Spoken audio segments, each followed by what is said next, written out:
We're grateful to President Bukele for agreeing to return him to our country to face these very serious charges. This is what American justice looks like.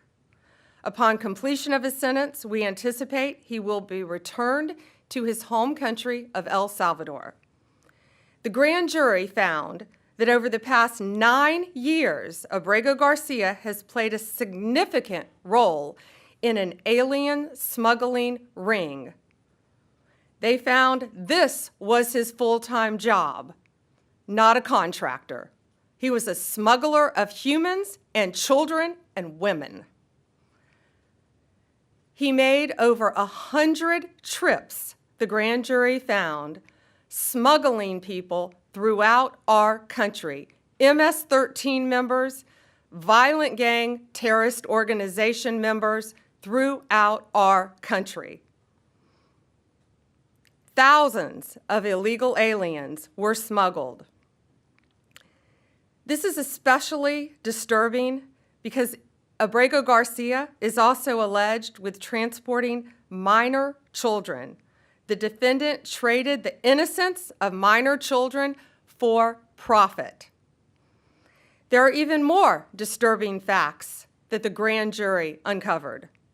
It is alleged this defendant is part of the same smuggling ring responsible for the death of more than 50 migrants in 2021 after the tractor trailer overturned in Mexico.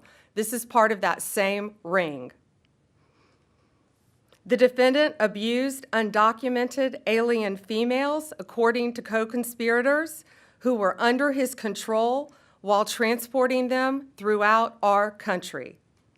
This defendant trafficked firearms and narcotics throughout our country on multiple occasions. They were using vehicles, SUVs, with added seats in the back, floors that had been ripped out, guns, narcotics, children, women, MS-13 members. That is what the grand jury found. A co-conspirator alleged that the defendant solicited nude photographs and videos of a minor. A co-conspirator also alleges the defendant played a role in the murder of a rival gang member's mother. These facts demonstrate Abrego Garcia is a danger to our community. We want to thank the Department of Homeland Security, the FBI, our state and local partners, our acting U.S. Attorney Robert McGuire, and prosecutors from the Joint Task Force Vulcan. Questions? Attorney General, the traffic stop that we've seen video of from Tennessee, where Abrego Garcia was first identified by the local authorities, at the time, the Homeland Security Department declined to take custody of him. What has happened in between that time and in between the time that the government has been arguing that he was not returnable from El Salvador? What has happened since in this investigation that brought you here? Yes, the question was in 2021, there was the traffic stop. And what has changed since then? What has changed is Donald Trump is now president of the United States and our borders are again secure.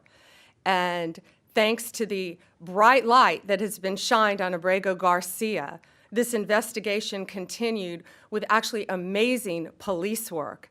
And we were able to track this case and stop this international smuggling ring from continuing. But these were recently found facts, right? Yes, okay. Recently found facts.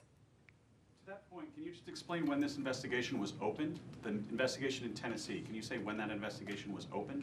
Well, the grand jury indicted on May 21st. This investigation has been ongoing. This case has been hotly debated here in Washington. In your mind, does this resolve that issue in terms of his deportation? And should this be seen in any way as complying with the judge's order to return him to the U.S.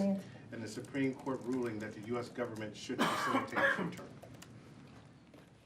There's a big difference between what the state of play was before the indictment and after the indictment. And so the reason why he is back and was returned was because there's an arrest warrant, which was presented to the government in El Salvador. So there's a big difference there. As far as whether it makes the ongoing litigation in Maryland moot, I would think so, but we don't know that. This, he just landed today. Jake, CBS. I just want to confirm what you said earlier, that you're intending to prosecute him and keep him in an American prison if he's found guilty, and then would remove him after his sentence is over. Correct. Yes, he will be prosecuted in our country, sentenced in our country if convicted, and then returned after completion of his sentence. Last one, Sadie, Wall Street Journal. Okay. I have two. One's on topic, one's off topic. Maybe I misunderstood you, but you were mentioning, that he had some involvement in a murder, or was connected to groups that had, involved with this other smuggling ring. But to be clear, the only charges he's facing right now are the, human smuggling charges. Just that's the one offense. But the other things that you have talked about are not actually in the indictment? No, co-conspirators allege that, and we were clear to say that. He is charged with, it's not only very serious charges of alien smuggling. And again, there were children involved in that. Human trafficking, not only in our country, but in our world, is very, very real. It's very dangerous. And as you saw recently in Virginia, the arrest we made of the MS-13 member, unrelated to this, we learned at that press conference, that's where they bring young children into our country and they start grooming them at middle school age to become MS-13 full-fledged members, commit violent crimes throughout our country. It is highly organized. It is very dangerous. And they are living throughout our country, but no more, because they are being arrested, they are being prosecuted, and being convicted and deported when appropriate. That's all for today. Thank you. Appreciate it.